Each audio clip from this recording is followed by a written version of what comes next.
They say everything's bigger in Texas. The NASCAR Cup Series leaves the Lone Star State with some beef between Christopher Bell and Kyle Busch, but it's William Byron who will ride his horse all the way to Richmond, Virginia after a stellar weekend from the entire 24 Hendrick Motorsports team. Hello and welcome to the High Stakes NASCAR podcast.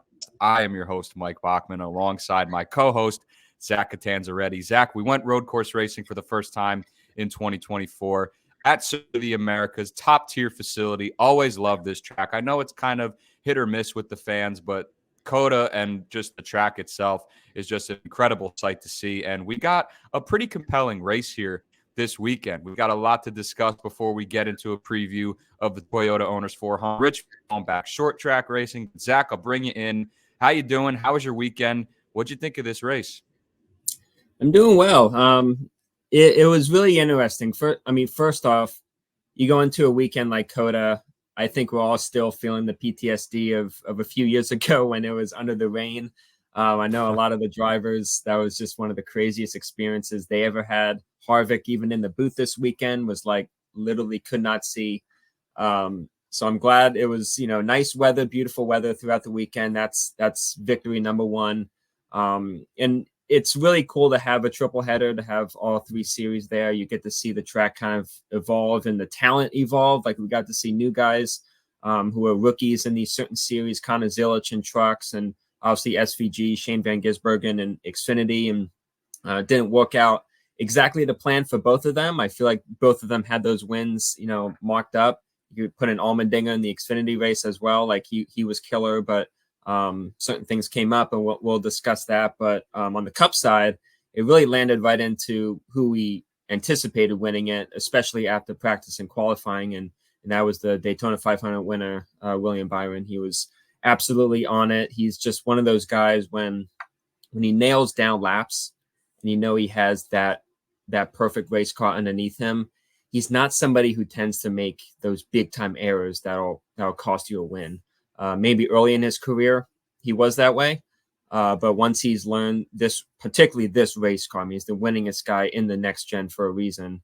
And that really shows that he does not make those mistakes. And he knows how to nail restarts and have the strategy right, make the right moves behind the wheel and root a fugal on the box, making the right calls.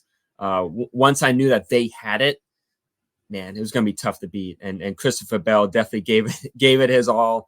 Ross Chastain gave it his all. Ty Gibbs was close again. A lot of compelling stories up front, but it was Byron for the third year in a row becoming the first multiple time winner in a season, which hasn't been done since a little guy named Jeff Gordon, also in that 24 car back in the 90s. So just another feather in his cap of him being a growing talent in the sport. Yeah, William Byron, Mr. Next Gen, is on display. And you said it right there. Like, it's not just him as the driver, but it's this team as a whole. And the driver to crew chief pairing with Rudy Fugal, the history that they have with Byron rising in the ranks in NASCAR. I mean, it's on display every single weekend. And this team, they thrive on perfection. They don't make mistakes. This is as perfect of a weekend for this entire team from top to bottom as they've had in William Byron's 7-year career. 7-year career. I mean, think about that for a minute. Like, William Byron just still seems like this young kid, but has matured, and 7 years already. He's Cup Series, just absolutely insane to think about. Yeah. But in looking deeper at this race, we're going to give our moments from the weekend, and mine starts directly with William Byron during practice because, as I said, this team, absolute flawless. Steve Letarte called it exquisite this week, and it's true because Byron made a statement. I feel like, yes, we expected him to be really good. We expected him to be running up front, but I feel like he wasn't talked about as much as, the road course ringers of Hendrick, the Toyotas, of Christopher Bell, Ty Gibbs, obviously, who were very, very strong. But I also want to bring Joe Gibbs Racing into this equation because to start the year, it's been all Hendrick and it's been all Joe Gibbs. In a next-gen era where it's been all about parity over the last couple of years, the top is the top. And Hendrick Motorsports and Joe Gibbs Racing are miles away from virtually every other team so far this year.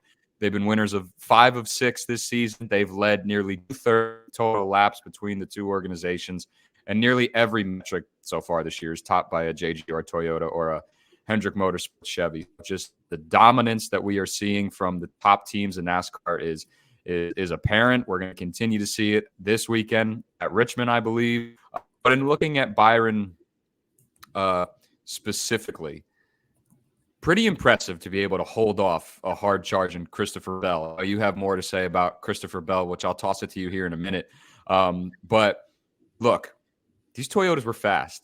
Bell, I mean, the strategy that he has was just incredible. Ty Gibbs was a wheelman once again, run inside the top 3 all race. But again, from top to bottom for Byron, paced the field in practice, pulled it, leads 42 laps, near perfect driver rating. First one on the pole in his career, was 0 for 12 before this weekend. And as you mentioned, the first driver to score multiple wins for the 3rd consecutive season.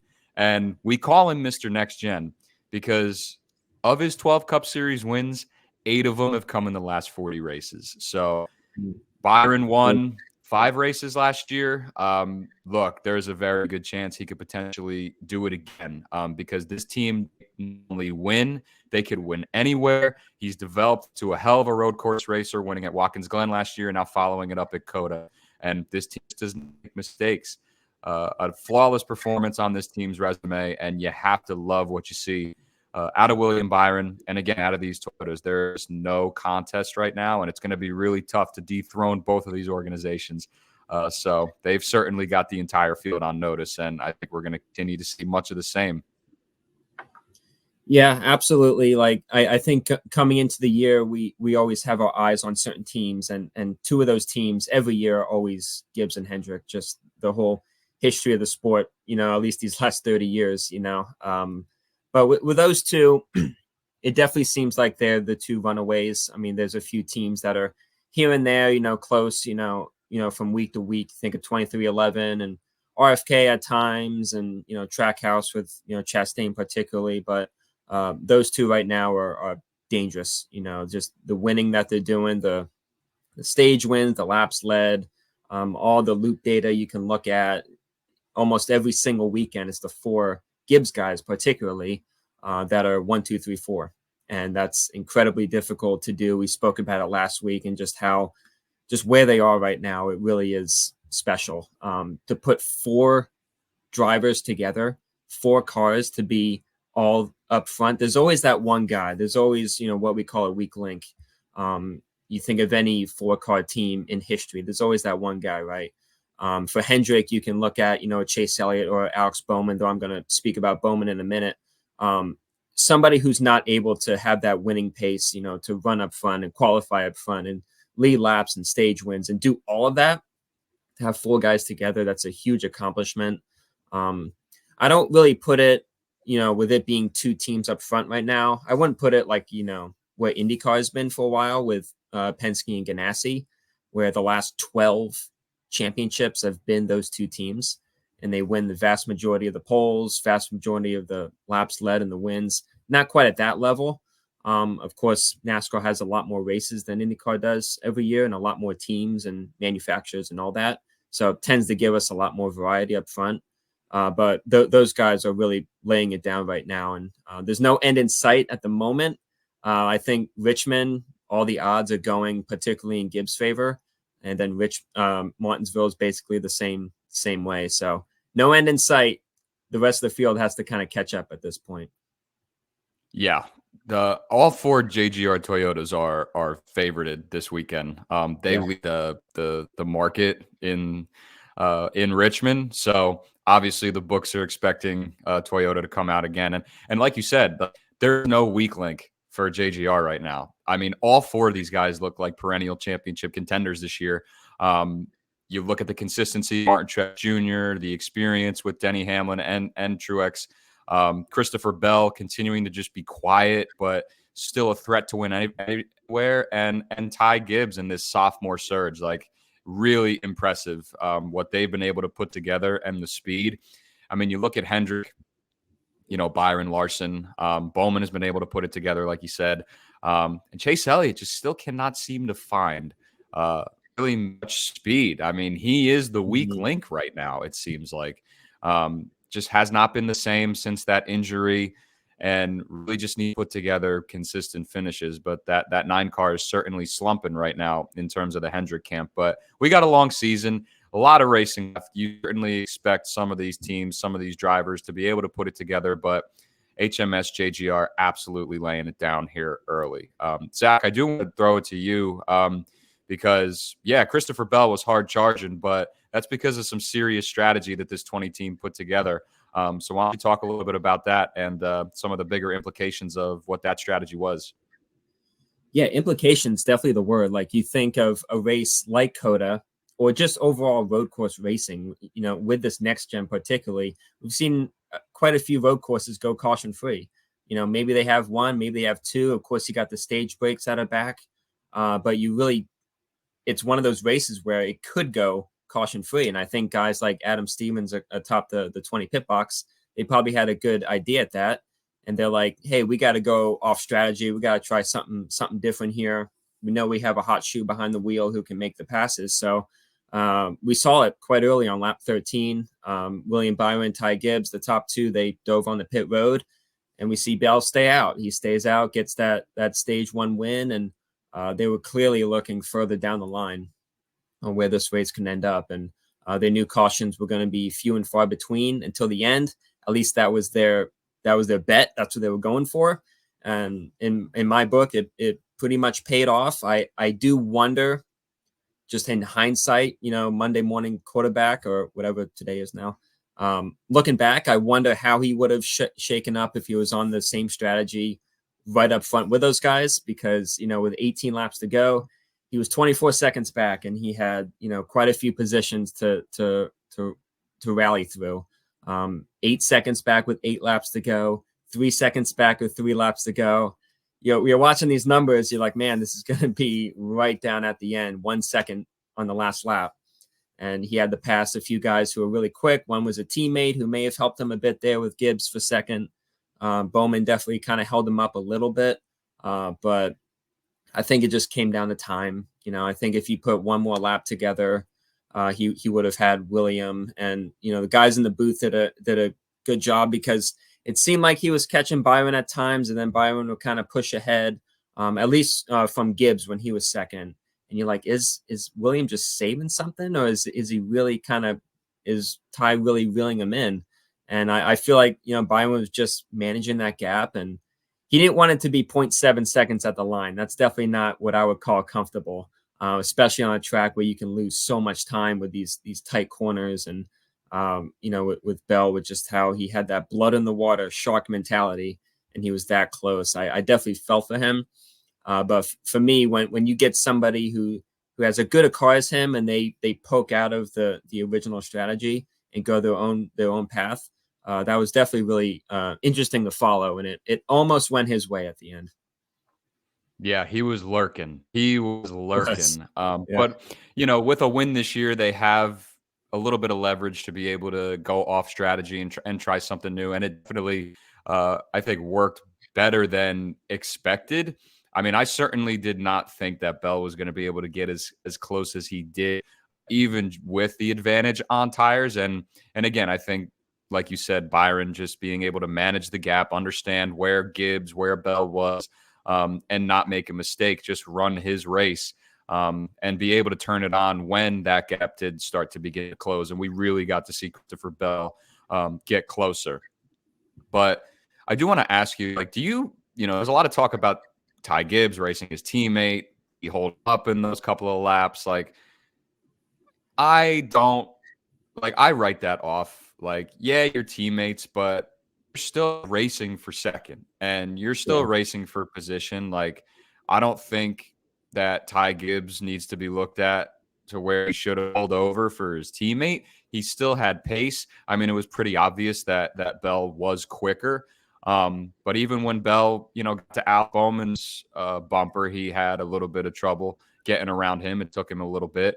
But do you fault Ty Gibbs? I personally don't. I'm teammate or not, you're still running for your race. and trying to get as many points as you can. And again, Bell has that win, so he's locked in.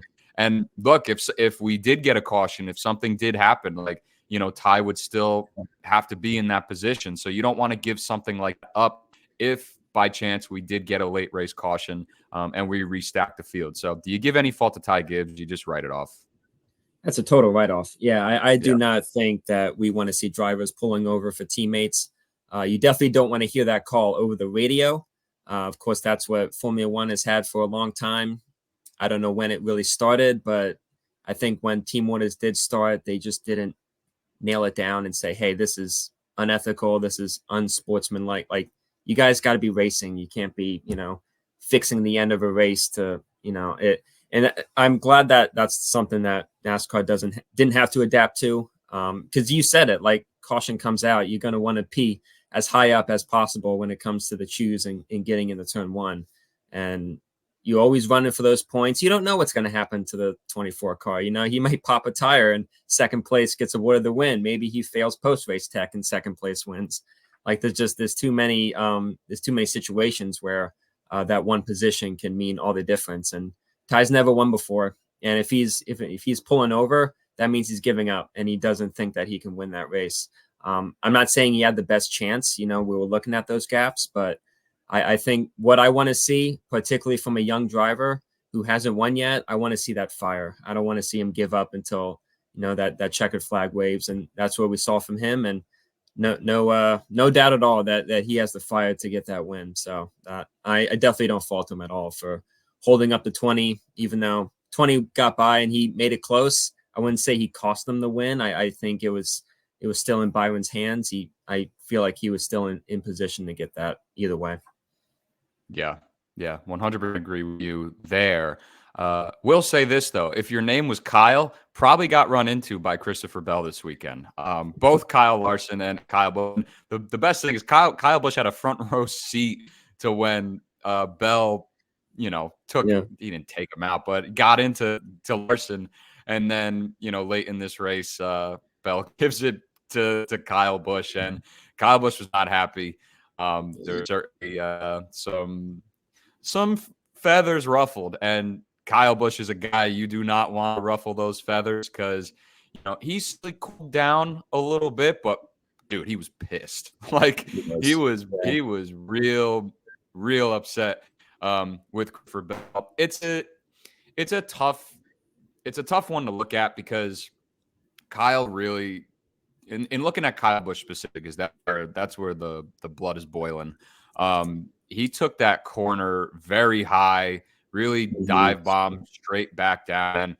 And Bell, probably went in there a little bit hot, but I certainly think that Kyle Busch really, really cut it a lot more than he probably should have.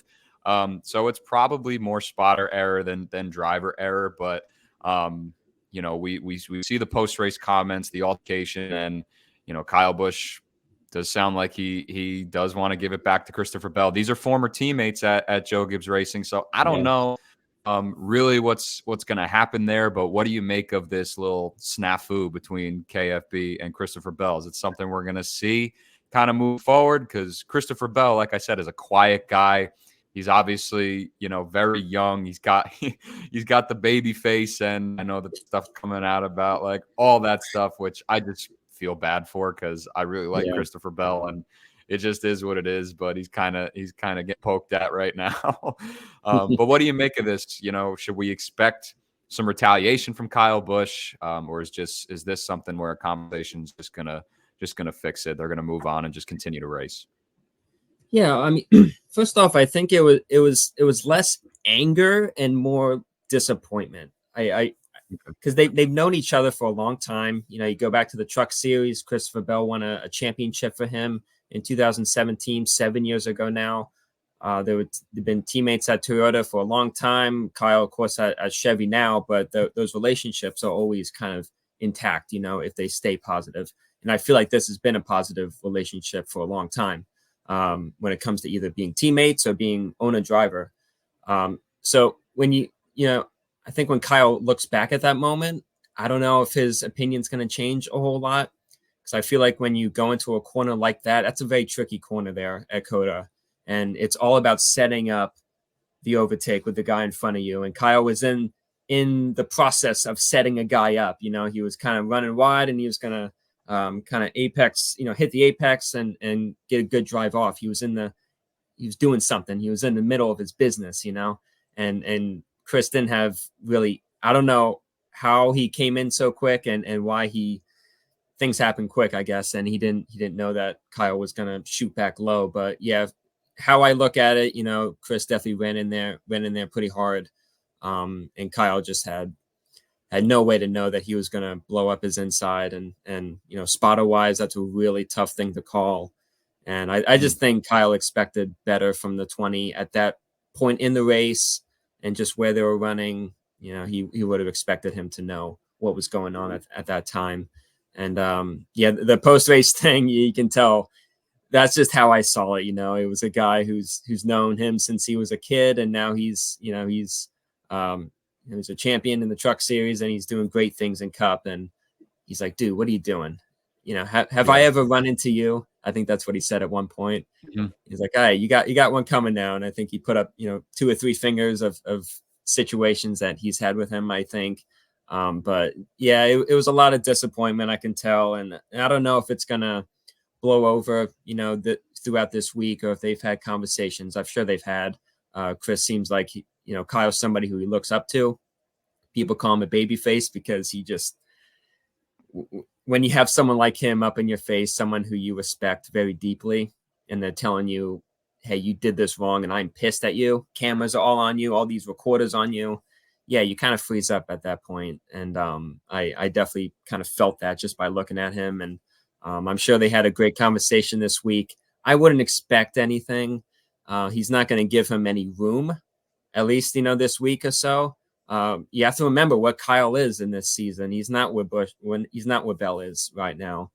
Kyle's had a lot more difficult weeks than he's had positive weeks this year.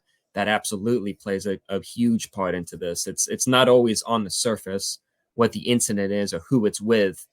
You got to look back, you know, what are they going through? How has this season been? How was their race going at that time? A lot of factors. And for Kyle, it's just been more negative than positive. And that led to that situation blowing over into a post-race conversation.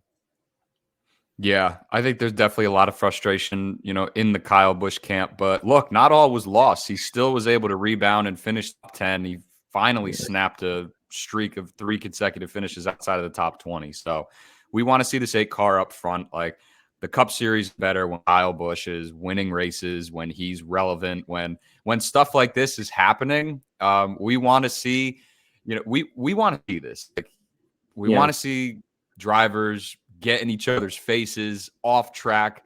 Like, we'd rather see it off track than on track, right? Just because driver safety, guys taking each other out at high speeds. Like, we want to see more of that off track altercation. At least me. That's something that I've always loved, you know, especially growing up and watching like the old school blue collar racers, you know, of years past, and Kyle Busch being multi-champion that he is, the legend that he has become in NASCAR. Like, we want to see this, and again, not all was lost for Kyle. So Richmond's going to be interesting because Christopher Bell is going to be really good. I think Kyle Busch has a chance to build on it, finish it this weekend at Richmond, where he's won 6 times.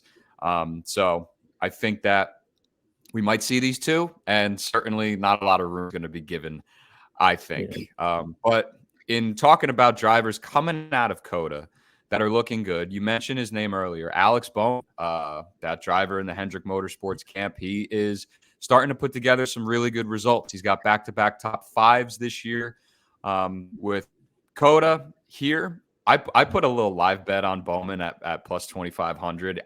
You told me during the race. Yeah, I text you. I'm like, dude, I've got Byron, and I hedged just a little bit with Bowman because, I mean, that 48 was fast. Like, it was. Fortunate that it fell out, because it would have been fun to see those 2 teammates battle it out if Bell and Gibbs hadn't been able to really get there. But for Bowman entering Richmond, like, he's a former winner here. He had a pair of 8th place finishes in both races since. And he started on the pole here last year. So Alex Bowman, like, when we go Alex Bowman reminds me a lot of Brandon Jones in Mm. Xfinity. And the reason why I say that is because, like, when I handicap Xfinity, when I talk about these guys, like, there's something to be said about a driver who really might not be the sexiest pick or make as much noise, but when we go to tracks that they are historically good at, like, they are always going to be a factor. Like, and Alex Bowman has figured out Coda.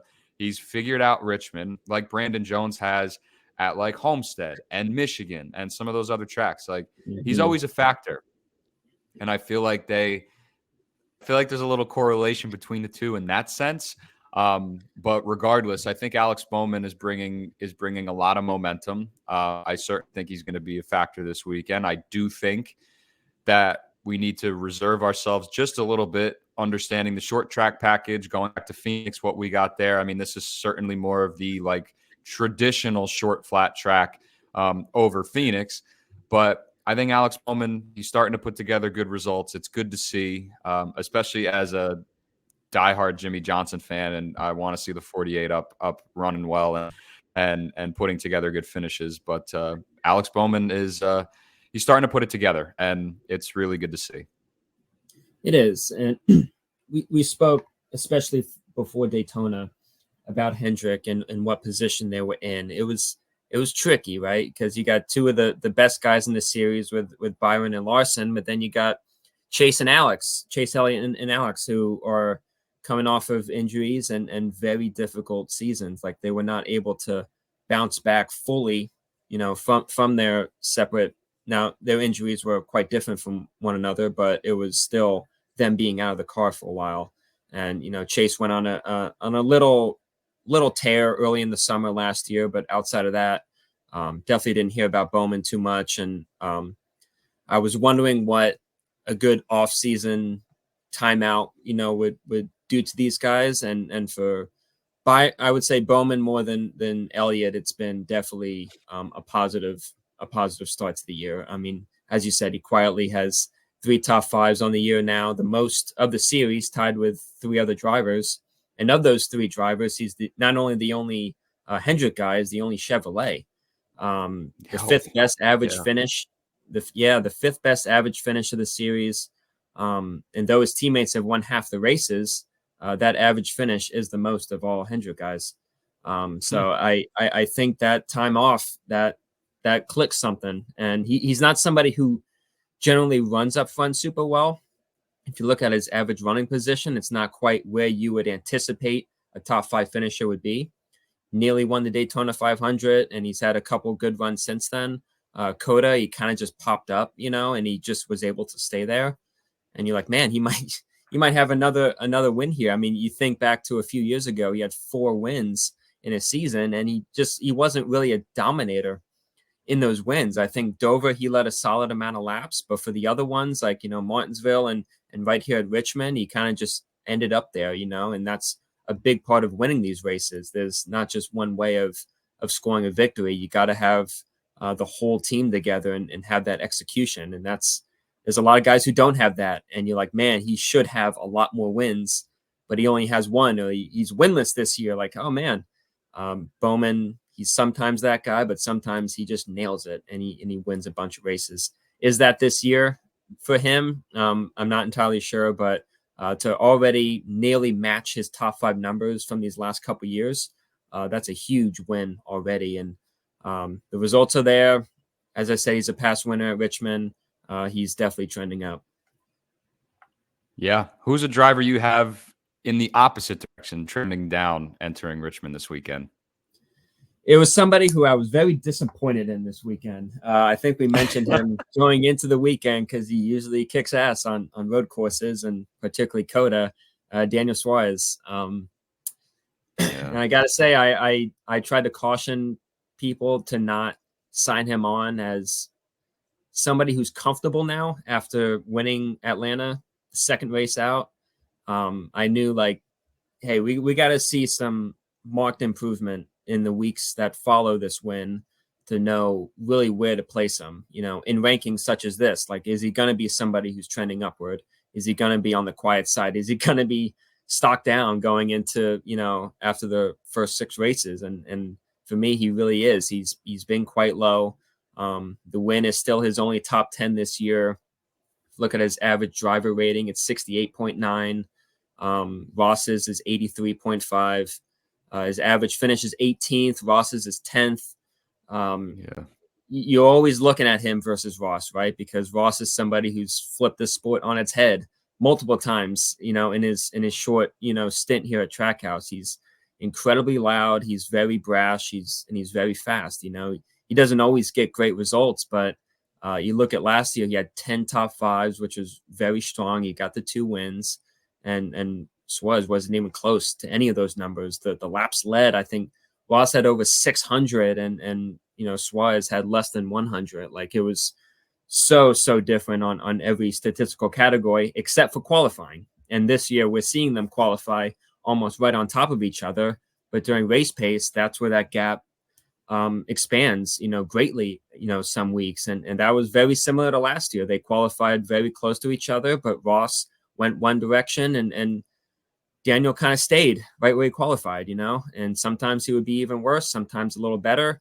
But just to see that kind of crossing over into this year, I'm worried about him. I wanted that Atlanta win to lead to quick improvement right after, but it's clearly not. I mean, he's not running terrible some weeks, top 15s, top 20s, but man, I don't want to see top 15s and 20s from him. I wanted to see what Ross was doing last year and kind of what Ross is doing this year. He's got, 4 top 10s, which is one, I think it's the highest of the series. I think Gibbs may have 5, but to see that difference of them too, I'm like, man, I wanted to see him trending upwards, and he's just not at this point in the season. Yeah, and I hate to continue to just compare him to Ross, but I mean, it's true because Ross was a championship 4 driver a couple of years ago, and even in a down year for Trackhouse as a whole last year, like, Ross was still miles away better than Suarez. And since his win at Atlanta, every race since, his finishes have been progressively worse. So it has not been good for Suarez since his win there.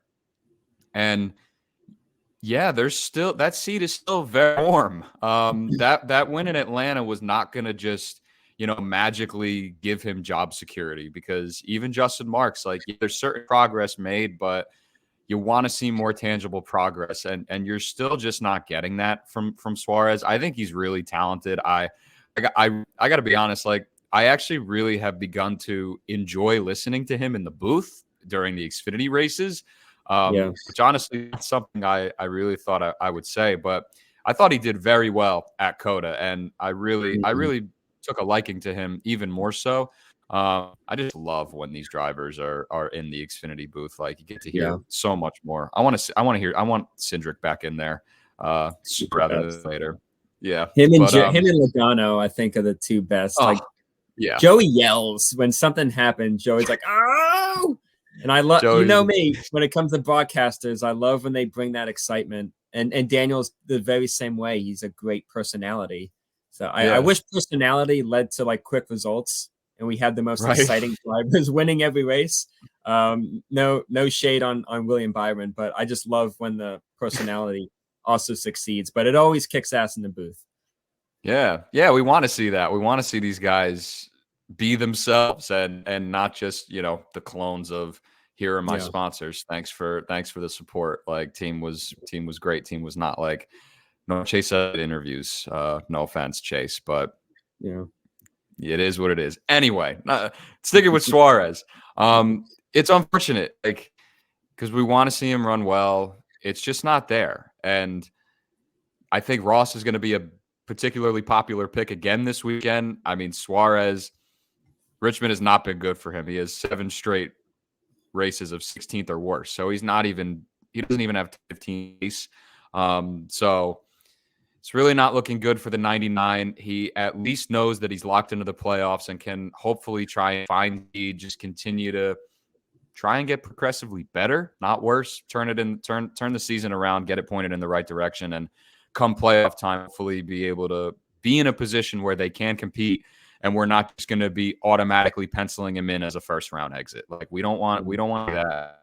We want to see these drivers that make the playoffs. We want to see them compete. We want to see them competitive, and we want a good playoff race. We don't want these one-off drivers that are just automatically going to get, penciled in as a first-round exit.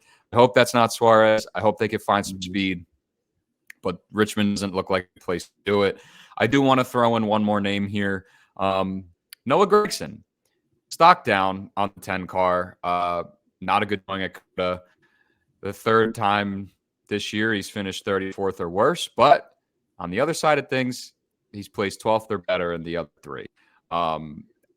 This 10 car, I think Gregson's going to be a sneaky little guy to watch this weekend because Eric Almirola was a beast at short flat tracks. His name was always talked about when running at New Hampshire, Richmond, like 10 car has been really good. And yeah, Ford has been a little bit behind, but Gragson performed particularly well at Phoenix. I mean, he was a 10th place car. He finished 12th, showed a lot of really good speed. And I think he could do the same. Like, I think he could come back and try and rebound a little bit, but it's been hit or miss with the 10. It's, his good finishes have been better than expected. But you certainly want to clean up those, the DNFs, the mistakes that are putting you behind the 8 ball, and then you just can't seem to, get any momentum during the race. I do think that Greg, he could be a top 15 car this weekend.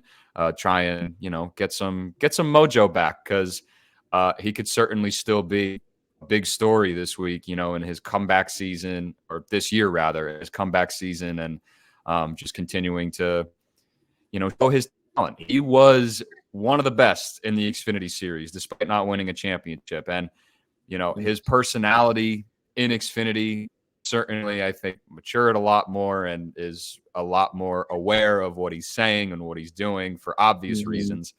It was electric in the Xfinity Series. And when he got brought into Cup, I thought it made it that instantly that much more exciting, no matter where he was running with whom, because of just his personality. So hopefully we get to see a little bit of a rebound from Gragson, but certainly been a hit-or-miss driver to start the year. So we'll see what happens. But let's now talk about Richmond. Let's get into a little preview here of the race itself. We have the betting odds on DraftKings here for you on the screen if you're watching on YouTube. But Zach, got to put you on the spot, because I got a hell of a trivia question for you that I'll be really impressed if you can get, because I think this is hard. But Richmond Raceway, for no offense to Richmond, but for one reason or another, has always held 2 races on the NASCAR schedule since it basically became on the schedule. There are 7 drivers who have swept the Richmond races in a single season in the modern era of NASCAR.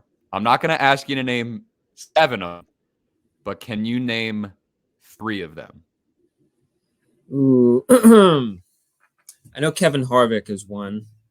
I think he did that. I think he did that in 06. Well, I might have to fact check myself for a minute, or maybe fact check me. Yeah, let me see real quick, because I honestly, full disclosure, did not have Kevin Harvick written down. No, you didn't? Okay. Let's see. Kevin Harvick, according to Racing Reference, Kevin Harvick didn't do it in 2006. Dale Earnhardt Jr. won the race in May, and Harvick won in September. Okay. You know what screwed me over with that? If you remember the call to that race, Bill Weber was in the booth. And when Harvick won that Richmond race, he said, Harvick sweeps at Bristol. And they're like, what are you talking about? So he may have won like the Busch race that same weekend. I think that's what messed me up. Okay. All right, maybe. Yeah. These are the Cup races. So the Cup races are yes, both Cup races in the year, spring and summer, spring and fall, wherever they are. Okay. So going at Richmond, you said it's been around forever. I would definitely have to look at a Dale Waltrip, I would imagine, at some point. No. Won both. No really? Okay. No Daryl. Richard Petty. Not in the same year. Yes, Petty is one of them. Petty did it twice. in 72 and 73. And Mhm.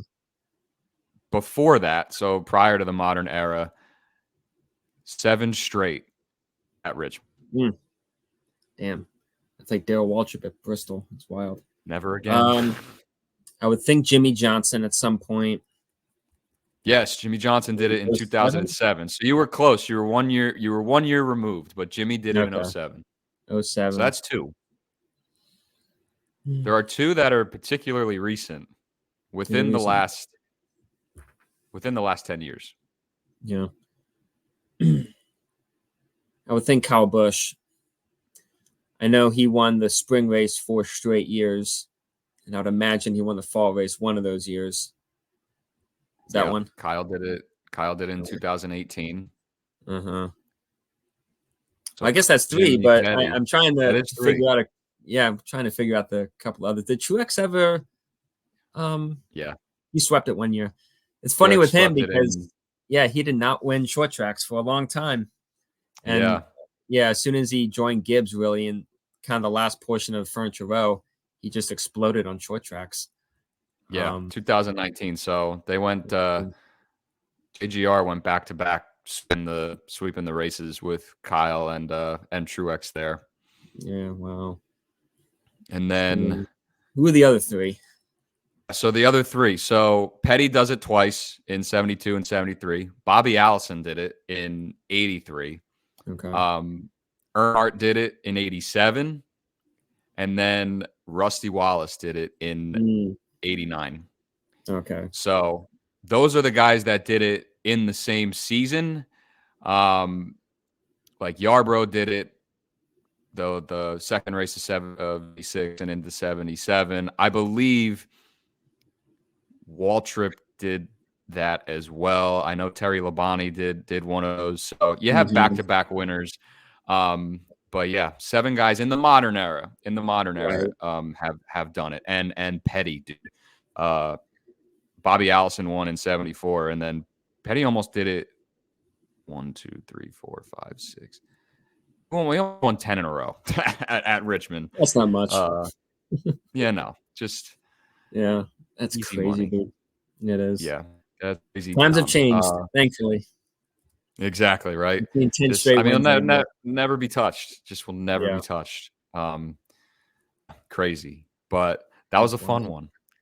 That was a fun one. But interesting to know that Richmond has always had, like, of all the tracks that have turned over and have had one date or a date stripped away, like they've always gone to Richmond twice. Like, and again, I've been to Richmond a handful of times. I was last there in 21, got to see Truex win in the fall race there on the anniversary of 9/11. But like, it's a good track, but it's not like anything special, especially with the next gen car and the short track. So I hope this weekend changes the narrative because it's a tire wear track. Management's it's not going to be as on the same level as Bristol was. I mean, if it is, buckle up, put your seatbelt. But it's a tire wear track. It's going to be interesting to see these guys, manage that, and if any of the youngins learned something from Bristol to compete with these veterans, because they're certainly going to profile to be really good again. But as I mentioned at the top or near it, it's a JGR top heavy board here with Hamlin, Bell, TJ, and Tyrone Gibbs leading the way, which has certainly opened up a little bit of value down the board. So Zach, I'm going to toss it to you and let you take it to start. But your Sunday slip, your best bets for this weekend. Again, these are on DraftKings, but as always, be sure to shop around for your best price, as this sport, you get numbers everywhere. So make sure that you're looking for your best price. We are just using DraftKings for the purpose of how we're doing it here. So sell me on some bets this week, Zach. Who do you got? Who are you eyeing this weekend in Richmond? Well, for outright winner, it's really hard to bet against Denny Hamlin. I think if you look at any of the numbers, he's kind of going to be one of, if not the top guy at most short tracks, but particularly Richmond. his home track. He's won here before. He's had great numbers, particularly these last 3 years. But if I want to look past him, I would look at Martin Truex Jr. You mentioned Bristol, who was one of the best guys at conserving tires. It was Martin. It was down to him and Denny, and that really came down to lap traffic and getting through that. And he's had great numbers this year on the loop data side, and he's got the second best average finish at Richmond since 2021. With that tire conservation, I think that's really gonna go towards his favor. He's really strong at that. Over 1,300 laps led at Richmond. Nearly all of them have been since 2016, when, as I mentioned before, that's when he really exploded on short tracks overall. 3-time winner. I think just a lot of the numbers point towards him. And if there's somebody who hasn't been as flashy at Gibbs, it would be Martin, I suppose. We know, Bell and Denny have the wins, and Gibbs has been incredibly close. We talked about him a lot at Coda, didn't talk as much about Martin. I know he had issue on the first lap, and he got back to stage 2, but at the end, the results haven't been quite as flashy as his teammates. Not saying he's a chink in the chain by any means, but I think this is the weekend where he could definitely right the ship and be the outright winner, at least in my book. Yeah, I'm all aboard the Martin Truex Jr. machine as well. For all the reasons that you mentioned, and I certainly think he's a good pick if you're looking at all these JGR Toyotas. I think I personally love Ty Gibbs at plus 850. That's still a number that I'm willing to take, but I'm not opposed to Truex at 6-1. With having Hamlin and Bell there at the top, you're getting a little bit more of an advantage there on the number 19. I'm going to talk about Truex here in a minute, but I do like him there as an outright winner. And I like what you say about, like, he hasn't been flashy. And of all the JGR guys that we have talked about, we have rarely said Martin's name. He's Mr. Regular Season. He's series points leader right now, believe it or not, in case you didn't know. And he's just there. He gets it done. But Richmond, great spot for him. I'll talk about him here in a minute. But my outright winner, I'm going back to the well, man. William Byron plus 1,100. Give it to me all day.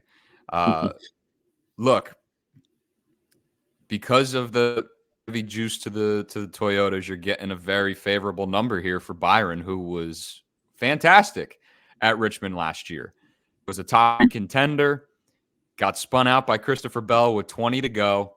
And in 2022, he finished the race third and led 122 laps. Like, if there's any team that's going to continue to go toe-to-toe with Toyota, it's the number 24 camp. And again, he's Mr. Next. He's developing into Mr. Next Gen car. He's a driver I don't want to pass up early, because over the last 4 Richmond races, he has an average starting position of 0.7. So if you're looking to get ahead of the market and in trying to bet smart and look for guys where the numbers that are going to get incredibly short, thought it when he pulled it, got him at 10-1 after practice and qualifying, was plus 380, I believe. So you're certainly looking to get ahead there. And Byron is going to, again, qualify well. You'll see this number get short. And I think plus 1,100 is a really good number for, best driver in the series right now. So I will take William Byron all day. Would love to see him go back to back. If he does, I got to buy some William Byron merch, because that would have been 3 William Byron wins I would have hit on this year. I would certainly have to give some back to that 24. So give me William Byron at plus 1,100. He's a good guy. I definitely can't look past him. As I said, once he has a good car underneath him, he's kind of unstoppable. And Richmond is a place where once you get into that comfortable area of just going around the track, and you have the rev limiter, and you know exactly when to brake, and just how the corners kind of lead onto the straightaway, and the straightaway leads into 1 and 2. It's really tough to make up time. That's where that tire wear can definitely throw a curveball into a lot of these guys. But for Byron, he's dope. He's a hard guy. He's a hard guy to pick when he's got that momentum rolling. Yeah, for sure. All right, Zach, what's up next? Sell it to me. Yeah, I think for at least the position prop of somebody who can finish top 3 or top 5, I tried to look a little bit further down, and I didn't have to go much further down, but this is a guy who I feel like can win because he's done it before, and that was Chris Buescher. He's plus 1100 to win, plus 300 for a top 5, and I think that's a good pick. I mean, for most of his career, Richmond hasn't been a good spot for him, but since Keselowski kind of took over and morphed Roush into RFK, it's been a place to keep your eye on for Buescher. And of course, he's the defending winner at Richmond. He has a 3rd place to his record in 2022, and he's off to a fantastic start this year. As we kind of mentioned with Truex, he hasn't been a showstopper. He hasn't been someone who you like, oh man, look at him go. But he does have 4 top 10s through these 6 races, which is the 2nd most of all drivers. And Brad's kind of been in that similar situation, with 2 top 5s. And if tire strategy comes into play, even a little bit like it did at Bristol, who finished 3rd? That was Brad, and Chris definitely had that type of speed to him as well. They're very similar in speed most weeks. If they both struggle, they both struggle. If they got a good setup, they both tend to be up front.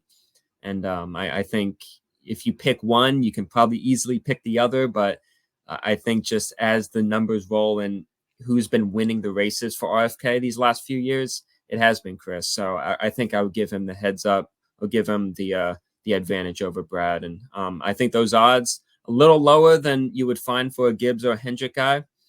So if you want to go outside of those 2 teams, I think RFK and Chris Buescher is a good path to go. Yeah, I think RFK is certainly like the next man up beneath the tier 1 of JGR and Hendrick. And I think Buescher is a good pick again this weekend. Plus 300 for a top 5 is a good number, because he has been putting it together. I believe 3 consecutive top 10s now, of those 4 he has on the season so far. And again, a former winner at Richmond. He placed 2nd at Phoenix, so a little late race momentum in that race. Can he find it again at Richmond?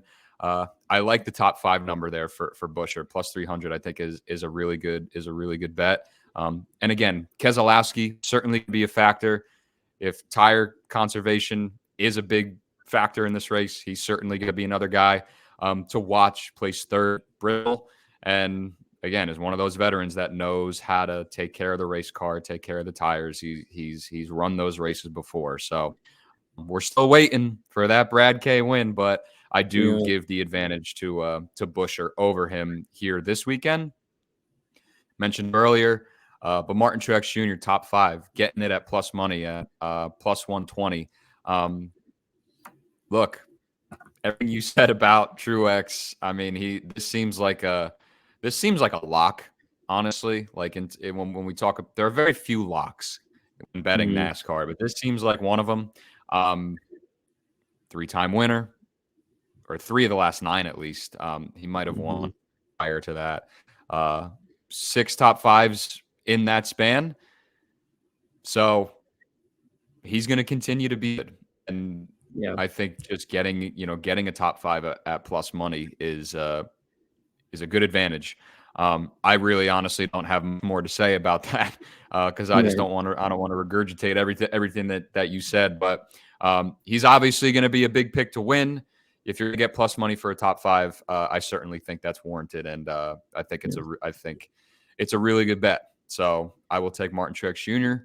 finish in top 5 at plus money, and maybe he'll cash a 6-1 ticket in the process. Yeah, and I think looking at the head-to-head battles, on DraftKings, he was one matchup who I was curious about, and that's him versus his teammate Ty Gibbs. Ty doesn't have the track time; he doesn't have decades of experience running laps at Richmond, but he's bringing massive pace for this year, and he's on the biggest roll of any drivers. Every week he's running top 2, 3, he's leading a lot of laps. And as we mentioned, with him not pulling over right away for Bell, I mean, he's just that type of guy who's just full force all the way. And that's something that can really help you at Richmond. It's something that could hurt you, because once it comes down to tire wear, we know he's one guy who did drop out many people dropped out, of course, at Bristol, but just how it worked at the end, it just was very ill-timed, and he didn't get the result that he should have had. He should have been in victory lane. But him and Truex, that's a very interesting matchup, I think. One other matchup I'm looking at, how can I pass up Bell versus Busch? This is just how it works out sometimes.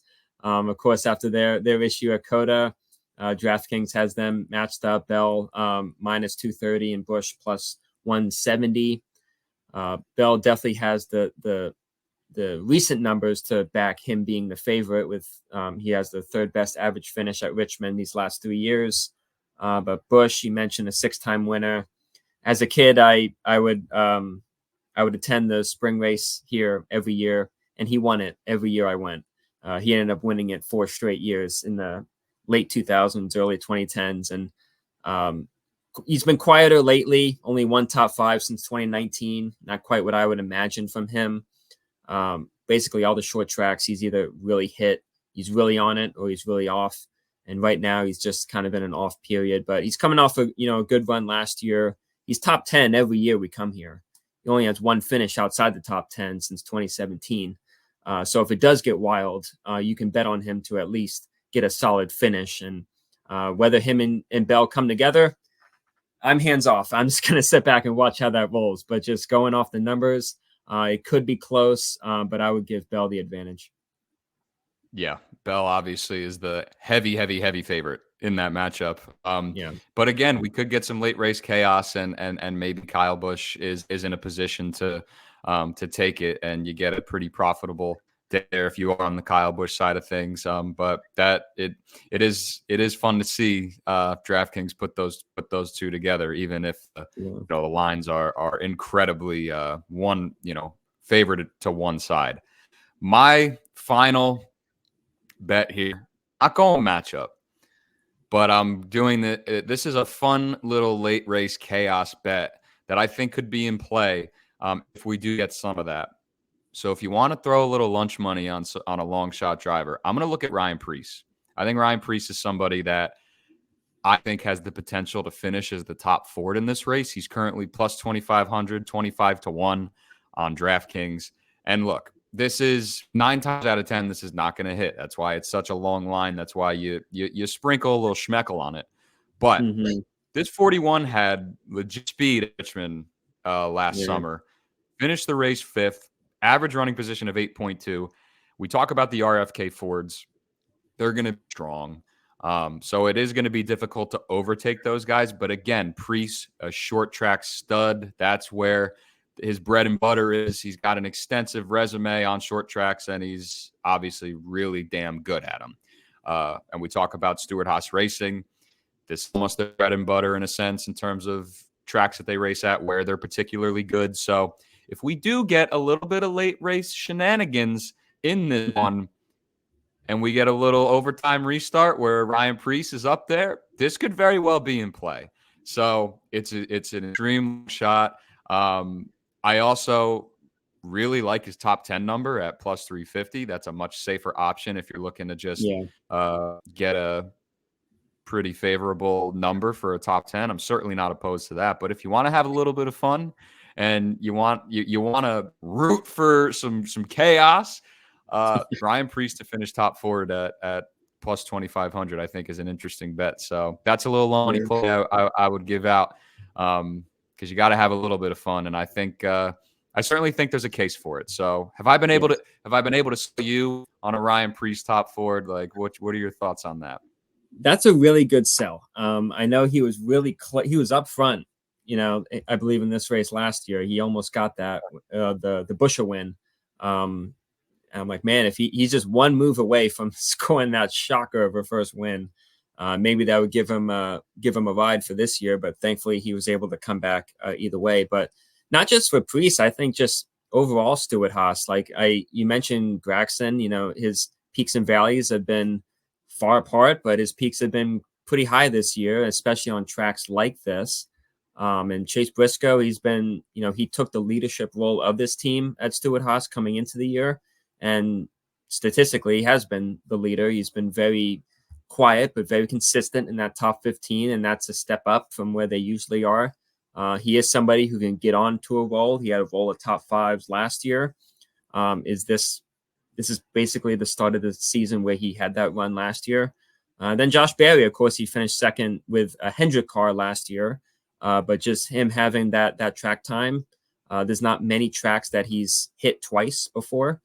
So for him to come back to Richmond after a good run at Bristol, very different, of course, but just a team like that, they're looking for any momentum they can find. So I think overall, Stewart Haas, they can bring some surprises. It might not take a wild, crazy race to have him in a top 10, but to go further from that, I think they would need a little bit of help. Yeah, no, I'm with you there. I mean, some of these guys could place top 10. I think Briscoe is or has a good chance to potentially do that. And again, I think Priest could be just a top 10 car, period. If you're looking to play it safe. But certainly some value there in the top Ford market if he's able to, overtake those RFK guys. Because they are gonna be strong. I mean, we forget about Team Penske either, Right. Not interested in Ryan Blaney. I do think Joey Logano has the potential to turn a thing around this weekend. Austin Cindric, man, it's just tough. Like just nothing going his way. It's really unfortunate because I think he's an awesome personality, great driver, but just can't seem to find any sort of positivity in that 2-car. Since his Daytona 500 and his first race of his Cup Series career. But we'll see if we have more to say about that. But before we wrap up here, any final thoughts, Zach, before we close up shop? Well, I'm looking forward to this weekend. I will be back at track, covering it for NBC and another outlet as well. So I'm excited to get back to that track. It's a lot of fun there. We have a lot of interviews lined up, so I'm going to be busy on the grounds. Looking forward to that, and not sure who's cutting the extended highlights, but of course, Motorsports and NBC YouTube channel. You're going to see a lot of my work getting posted there throughout the weekend, early next week, and then of course all the best highlights coming your way over there. So it's going to be exciting. I'm excited to get back to it. Yeah, good deal. That's awesome. Be boots on the ground there. Get some extra content. That's awesome. So I envy you. I wish I'd be down there, boots on the ground, but I'll be here covering the race from the confines of my New Jersey bedroom. But you know what? Easter Sunday, be able to spend some time with family in the morning and be locked in for this race at 7:00, a night race on Easter Sunday, night race at Richmond. Hopefully we get some action at the action track. Like that would be, that'd be really nice, but hoping for a good race. Like you said, Motorsports on NBC, NBCsports.com. I'll have my betting preview with my best bets pre-practice and qualifying posted Wednesday afternoon. Have my Xfinity preview for Richmond probably out tomorrow or Friday morning, depending on when I can get that recorded. So make sure you're following the NASCAR betting preview show for that. And of course, as mentioned, NBCsports.com, Motorsports on NBC, and of course, the High Stakes NASCAR podcast. Check us out on YouTube. Subscribe to the channel. We'll have the full show up. We'll have clips posted throughout the week as well. So make sure that you're following us for all that. You can follow me on Twitter at MV Bachmann to get all the insight into this brain as I spew it out there to the masses on social from NASCAR and everything else across the board. So we'll have fun. We're certainly having fun doing this, and hope you guys have been enjoying it. So, Zach, as always, appreciate you. Good stuff. I'm looking forward to this weekend. Be safe down in Richmond. Get some good stuff, and we will come back next week for some more short track racing. Go to the Paperclip at Martinsville. Should be fun, and that's all we got. So, going to wrap it up here. Thanks so much for listening. Enjoy the weekend. Happy Easter for those that celebrate, and we'll catch you next week.